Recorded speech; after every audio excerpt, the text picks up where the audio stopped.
Royal watchers described the lavish wedding of Prince Charles and Princess Diana in 1981 as the wedding of the century. However, at the time the economy was in a deep recession, unemployment was rising, and Margaret Thatcher's Conservative government was in turmoil.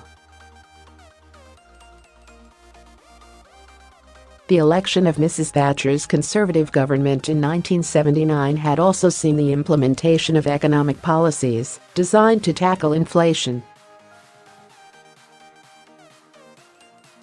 Although inflation was falling by 1981, unemployment was still rising, and the recession was now in its second year.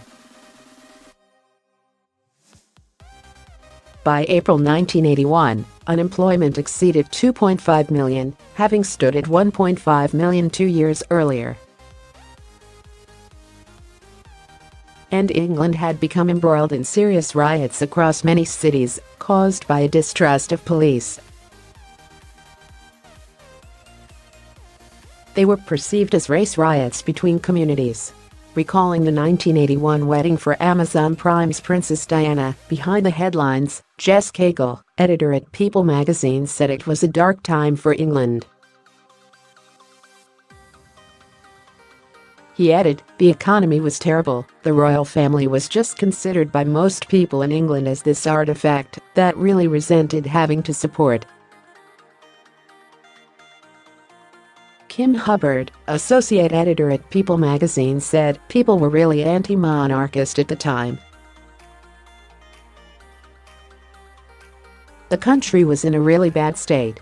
There was my mum who always reminds me the bins weren't being collected, there was garbage everywhere, you'd have electricity strikes.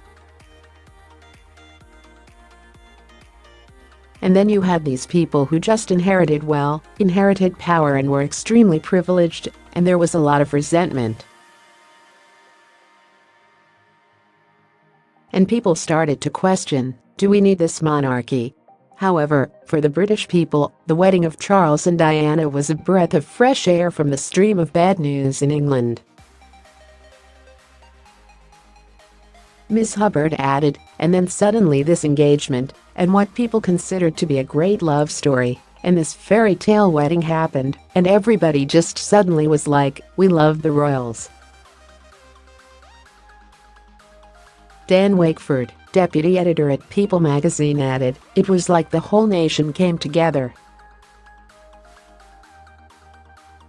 And there was garden parties. There was street parties. There was a village fete, everyone was waving flags, it was really exciting." The wedding was not a great day for Diana herself, Mr. Cagle said. He said, "Camilla Parker Bowles was Prince Charles' ex-girlfriend at the time of the wedding, and this must have affected Diana." Ms. Hubbard added, "It must have made Diana more nervous. And also, she almost called the wedding off because she knew about Camilla's relationship to Charles." The late Princess Diana told biographer Andrew Morton in 1991 in his book, Diana, Her True Story, in her own words, "I knew she was in there, of course. I looked for her. So walking down the aisle, I spotted Camilla, pale gray, veiled pillbox hat, saw it all, her son Tom standing on a chair." To this day, vivid memory. More than 2 million people lined the streets of London to watch the royal wedding and Prince Charles and Diana's procession from Buckingham Palace to St. Paul's Cathedral.